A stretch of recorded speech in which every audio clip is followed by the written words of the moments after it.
नमस्कार दोस्तों, स्वागत है आपका एक बार फिर मेरे चैनल पे। तो फिलहाल सैटेलाइट इमेज में आप देखिए, ये चक्रवाती तूफान आसानी अभी जो है बन चुका है और लगातार ये म्यांमार की तरफ बढ़ रहा है। वेदर मॉडल से और सारे सब लोग ही यही संकेत कर रहे हैं, यानी कि सारे जो मौसम विभाग और ये सब, कि इसका लैंडफॉल लगभग यहीं पर होगा, दक्षिणी म्यांमार में इसका लैंडफॉल हो जाएगा। तो फिलहाल आप देखिए, काफी घने बादल यहाँ पर बने हुए हैं। और अगर आप दूसरे इलाकों में देखेंगे तो अभी गुजरात, मुंबई, जो महाराष्ट्र का इलाका है, यहाँ पर बादल छाना शुरू हुआ है। दक्षिण भारत में छा रहे हैं, पर यहाँ गुजरात में फिलहाल बारिश की गतिविधियां नजर तो नहीं आ रही है। तब भी मतलब वेदर मॉडल नहीं दिखा रहा है, पर हो सकता है कि कुछ एक इलाकों में बूंदाबांदी देखने को मिल जाए गुजरात रीजन में। और मध्य भारत में यहाँ पर बादल आते जाते रहेंगे कुछ एक इलाकों में, मध्य भारत में और पूर्व भारत में। यहाँ पर हो सकता है कि गरज चमक दिख जाए बादलों का और हल्की बौछारें गिर जाए। और ये यानी कि आप कह सकते हो कि इनडायरेक्ट इफेक्ट है इस साइक्लोनिक स्टॉर्म का, जो उत्तर पश्चिमी हवाएं डायरेक्ट आ रही थी लगातार। यहाँ पर वो रुक चुकी है। उत्तर भारत में भी एक चक्र धीरे धीरे वेस्टर्न डिस्टर्बेंस आएगा, तो चक्रवाती हवा का क्षेत्र विकसित होगा, तो पंजाब वगैरह में उसके हल्की बारिश होगी एक बार फिर। चांसेस बन रहे हैं, ना भी हो सकती है, यानी कि कम चांसेस है, फिर भी हो सकती है। दक्षिण भारत में भी बारिश के चांसेस दिख रहे हैं। अभी डिटेल में मैं अभी 2-3 दिन का बात करता हूँ डिटेल में। तो फिलहाल आप साइक्लोन आसानी से शुरू करते हैं। तो आप देखिए, साइक्लोन आसानी धीरे धीरे वीक होने चला है। साइक्लोनिक स्टॉर्म से एक डीप डिप्रेशन बन जाएगा। जैसे मैंने बोला कि ये ऐसा डीप डिप्रेशन या डिप्रेशन म्यांमार के ऊपर लैंडफॉल करेगा, तो यहीं पर लगभग ये लैंडफॉल अभी करने के कगार पे है। आप देखिए, अभी आज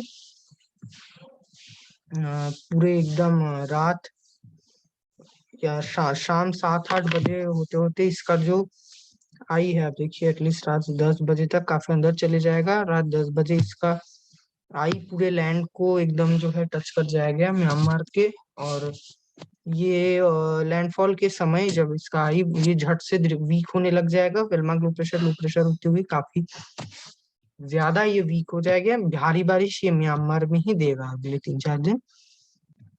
हालांकि पूर्वोत्तर भारत में धीरे धीरे मौसम इसी के चलते बदलते हुए नजर आ रहा है। तो शुरुआत करते हैं हमारे वेदर फोरकास्ट के पूर्वी और उत्तर पूर्वी भारत में। तो इस साइक्लोनिक स्टॉर्म के चलते उत्तर पूर्वी भारत और पूर्वी भारत में धीरे धीरे बंगाल की खाड़ी से मॉइस्चर का जो फ्लो है वो ऑलरेडी बढ़ चुका है। अरुणाचल प्रदेश में बारिश की गतिविधियां ऑलरेडी शुरू हो चुकी है। मेघालय और असम के इलाकों में भी बारिश हो रही है। और यहाँ पर आपके नागालैंड में भी बारिश की गतिविधियां नजर आ रही है। और आपको पता है कि रेनियस पॉकेट होता है, एनुअल रेनफॉल काफी ज्यादा होता है वैसे भी, और साइक्लोनिक स्टॉर्म भी यानी कि हेल्प कर रहा है। देखिए, दक्षिण पश्चिम आर्द्र हवाएं लगातार चल रही है। दिन के समय स्पेशली बारिश की गतिविधियां अधिक बढ़ते हुए अगले 2-3 दिन तक नजर आ रही है। 24 तारीख होते होते, यानी कि हम लोग 24-25 तारीख तक ही मैं डिस्कस कर रहा हूँ, तो 24 तारीख होते होते बंगाल की खाड़ी से आने वाली नमी वाली हवाओं का धीरे धीरे फ्लो और भी बढ़ जाएगा। तो 24 तारीख को यहाँ पर त्रिपुरा के साथ साथ आपका जो है ये त्रिपुरा, ये मिजोरम और मणिपुर के इलाकों में, और नागालैंड के और भी कुछ इलाकों में बारिश की गतिविधियां दिन के समय दिख सकती है। पश्चिम बंगाल के भी एक आध इलाकों में बारिश की गतिविधियां हो सकता है दिख जाए।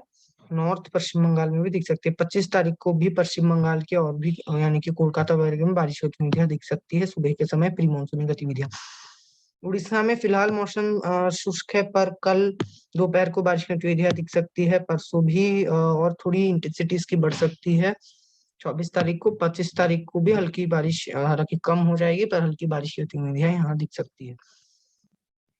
तो ये पूर्वी भारत की 25 तारीख तक हो गई। अगले यानी कि बुलेटिन में मैं आपको आगे बताऊंगा, क्योंकि कभी कभी जो है चेंजेस दिखती है। पर अगर मैं अभी आपको बता दूं तो 25-26 तारीख के बाद प्री मानसूनी गतिविधियां यहाँ पूर्वी और उत्तर पूर्वी भारत में जो है बढ़ते हुए नजर आ रही है, यानी कि बढ़ जाएंगी प्री मानसूनी गतिविधियां।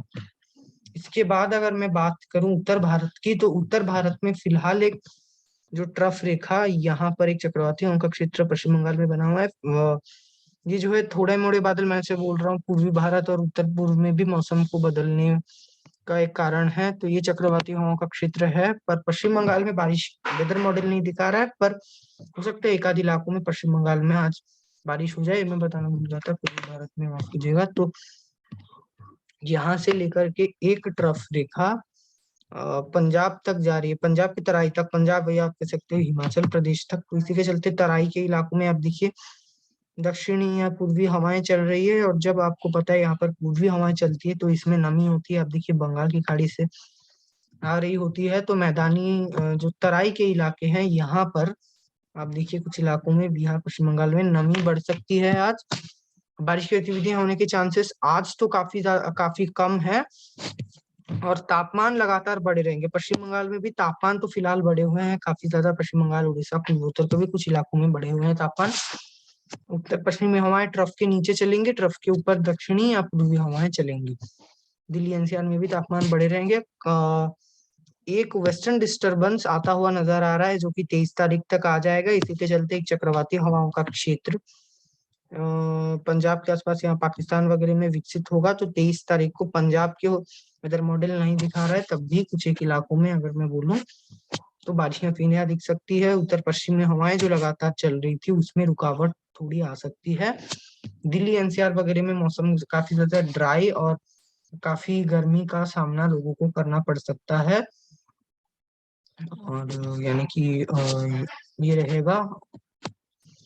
और 24 तारीख को पहाड़ों में स्पेशली बर्फबारी रहेगी। पंजाब में उतना खास कोई वेदर एक्टिविटी नहीं होगा, पर हल्की फुल्की 23 या 24 तारीख को दिख सकती है। 25 तारीख से एक बार फिर उत्तर पश्चिमी हवाएं काफी तेजी से गंगा के मैदानी इलाकों में चलेंगी, पर तापमान बढ़े रहेंगे। ये हवाएं ड्राई होंगी और ये ज्यादा ठंडी नहीं होंगी कि तापमान को गिरा पाए। हो सकता है कि दिन के समय थोड़ी गर्म ही हो जाए। तो इसके बाद जो है राजस्थान और गुजरात की मैं बात करूं तो फिलहाल गुजरात में आपने अगर देखा होगा तो सैटेलाइट इमेज में मैं अगर फिर से आपको दोबारा दिखा दूं तो गुजरात मुंबई ये जो इलाका है यहाँ पर अभी हल्के बादल हैं। मतलब कि बादल छाए हुए हैं। गुजरात रीजन में तापमान क्योंकि काफी ज्यादा बढ़ चुके हैं, पर अभी एक एंटी साइक्लोन यहाँ पर बना हुआ है अरब सागर में। इसी के चलते नमी वाली हवाएं कच्छ के इलाके में और गुजरात के कुछ इलाकों में यहाँ पर पहुंच रही है अरब सागर से, जो कि सौराष्ट्र और कच्छ रीजन में पहुंच रही है। तो यहाँ पर 1-2 डिग्री गिरी है, पर गुजरात रीजन में वडोदरा वगैरह में यहाँ पर 1 डिग्री की हो सकता है मैक्सिमम, वही जो यानी कि कभी कभार थोड़े मोड़े चेंजेस में हवाओं को दिखती है 1 या 2 डिग्री, तो वही देखने को मिली है। यानी कि हीट वेव जैसी स्थितियां यहाँ पर अभी भी बनी हुई है। पश्चिमी मध्य प्रदेश में भी आज हीट वेव जैसी स्थितियां यहाँ पर भी बनी हुई है। तो पश्चिमी मध्य प्रदेश में तो कोई भी बादल नहीं है। वेदर मॉडल गुजरात में बादल नहीं दिखा रही, यहाँ दिखा रही है, पर सैटेलाइट इमेज जो होता है वो यानी कि पूरा एकदम नियरली करंट सैटेलाइट इमेज होता है, तो वही यानी कि सटीक होता है। तो अभी यहाँ पर बादल बादल छाए हुए हैं गुजरात में, गुजरात रीजन में वडोदरा वगैरह में बारिश की गतिविधियां होने के आसार काफी ज्यादा कम है, क्योंकि ज्यादातर क्लाउड थी मीडियम या हाई क्लाउड है। पर एक चक्रवाती हवाओं के क्षेत्र जैसा एक सिस्टम यहाँ पर बनता हुआ नजर आ रहा है दक्षिणी गुजरात में। तो 1-2 स्थानों पे हो सकता है कि बूंदाबांदी दिखे, पर इसकी चांसेस काफी ज्यादा कम है। और गर्मी से कुछ खास राहत नहीं मिलेगा। लगातार यहाँ पर पश्चिमी हवाएं जो कि कच्छ और ये जो गर्म इलाका डेजर्ट का इलाका है यहाँ से आता रहेगा। और कल भी तापमान वडोदरा में कल भी आप देखिए 39-40 यही बने रहेंगे। कोई खास यानी कि कोई भी राहत की संभावना इसमें नहीं है। यानी कि काफी ज्यादा भीषण गर्मी अभी अगले कम से कम 72 आवर्स से 3 दिन तक गुजरात में बनी रहेगी। स्पेशली जो पूर्वी गुजरात है ये काफी ज्यादा गर्म रहेगा। कच्छ में 24 तारीख से पश्चिमी हवाओं का फ्लो बढ़ जाएगा, तो कच्छ में कुछ तापमान में और भी गिरावट आने की संभावना बनी हुई है। और ये आपका अगर मैं दिखाऊं तो राजस्थान में तापमान में गिरावट आई है। इसका मेन कारण है हवाओं में थोड़ा परिवर्तन है। यहाँ पर जो एंटी साइक्लोन बना हुआ था वो तापमान को बढ़ाए रखा था, तो अभी धीरे धीरे दक्षिण पश्चिमी हवाएं या हवाएं से घूम करके आ रही है। तो राजस्थान में तापमान में थोड़ी गिरावट आई है। पर तब भी अब देखिए आज भी 37 डिग्री तक 2 बजे 3 बजे यानी कि 36-37 डिग्री तक देखा जा सकता है। यहाँ पर आप देखिए 36 डिग्री 37 पश्चिमी राजस्थान में। तो गर्मी तो रहेगी, पर पहले जैसे 40 डिग्री को क्रॉस कर रहा था उसकी संभावना फिलहाल नजर नहीं आ रही है, क्योंकि हवा ऐसे अब देखिए घूम करके ऐसे आ रही है, तो इसकी संभावना काफी ज्यादा कम है।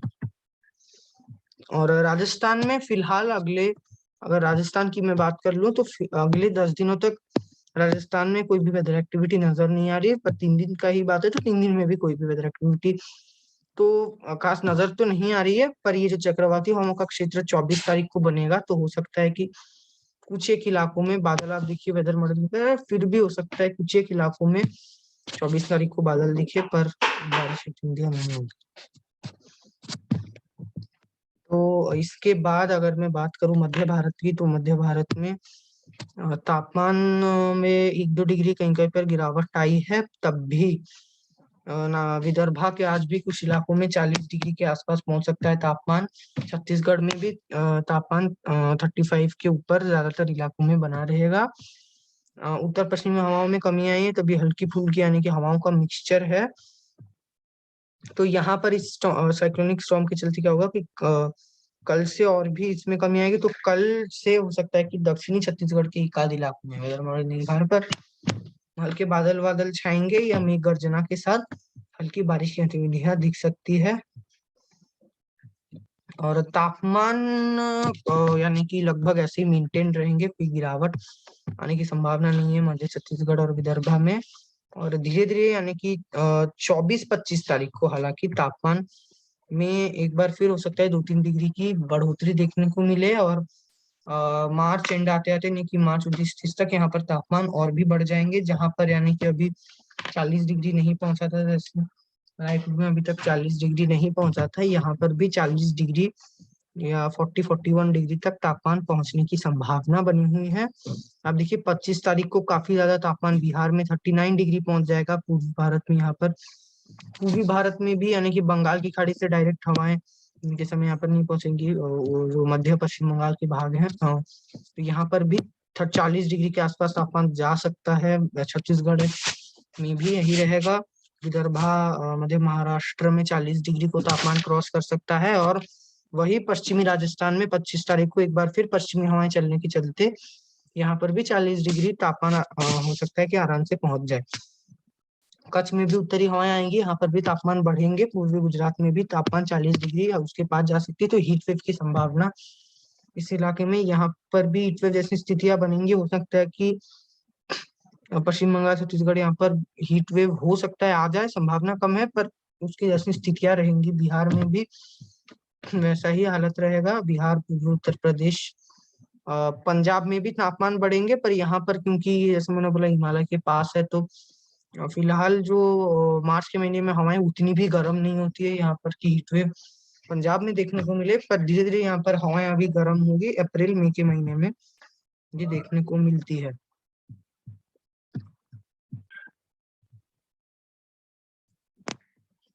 तो अभी अगर मैं बात करूँ कोंकण गोवा क्षेत्र की, तो मुंबई में फिलहाल तो आंतरिक हिस्सों में गर्मी बनी हुई है, काफी ज्यादा 40 डिग्री तक हीट वेव जैसी स्थितियां हैं। तो कल अगर 2 बजे देखा जाए तो कल भी ऐसी ही स्थितियां रहेंगी, 1-2 डिग्री और बढ़ सकती है मुंबई में एक बार फिर सीरीज में आने के चलते। पर 24 तारीख से मुंबई के कुछ जैसे थाने और ये इन इलाकों में जो नॉर्थ से हवाएं आ रही थी, यहाँ पर तापमान कुछ जो है गिर सकते हैं। सागर से, अरब सागर से हवाएं आएंगी। चक्रवाती हवाओं का क्षेत्र 24 तारीख को यहाँ दक्षिण पूर्वी गुजरात से सटे मुंबई के ये जो इलाका है, यहाँ पर नासिक वगैरह के आसपास बनने की संभावना है। इसी के चलते यहाँ पर ये होगी। और बारिश की गतिविधियां 24 तारीख तक तो मुंबई में नहीं दिख रही, 25 तारीख को हल्की फुल्की देखी जा सकती है। इसके बारे में मैं अगले बुलेटिन में आपको अवगत कराता रहूंगा। इसके बाद बात करते हैं हमारे शेष क्षेत्र जिसको दक्षिण भारत की। तो दक्षिण भारत में फिलहाल ये कोंकण गोवा में फिलहाल अगर मैं बात करूँ जिसको दक्षिण भारत के साथ कर लेता हूँ, तो रत्नागिरी के साथ साथ यहाँ पर सकपरा, राजपुरा, फूंडा इस क्षेत्र में महाराष्ट्र के फिलहाल प्री मानसून गतिविधियां देखी जा रही है। गोवा में भी, और इसी के साथ केरला तक प्री मानसून गतिविधियां दिख रही है।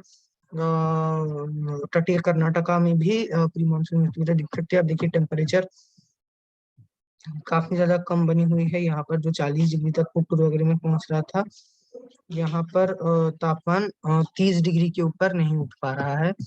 रायलसीमा और आंध्र प्रदेश में भी बारिश की गतिविधियां फिलहाल हो रही है और जारी रहेंगी। केरला में भी बारिश की गतिविधियां अभी गरज चमक के साथ हो रही है फिलहाल, और स्पेशली दोपहर के समय जारी रहेगी। तमिलनाडु में के भी आज स्पेशली दक्षिणी जिलों में गरज चमक के साथ बारिश होती है, हो सकती है उत्तरी जिलों में भी हो सकता है हो जाए।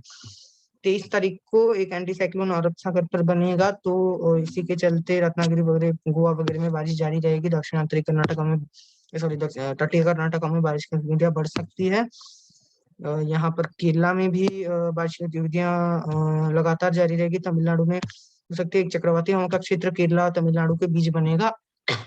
फिर तमिलनाडु में हवाओं का आप देखिए ऐसे घुमाकर जो है आपका ये पूर्वी हवाओं को बंगाल की खाड़ी से तमिलनाडु के दक्षिणी जिलों में स्पेशली पहुंचाता रहेगा।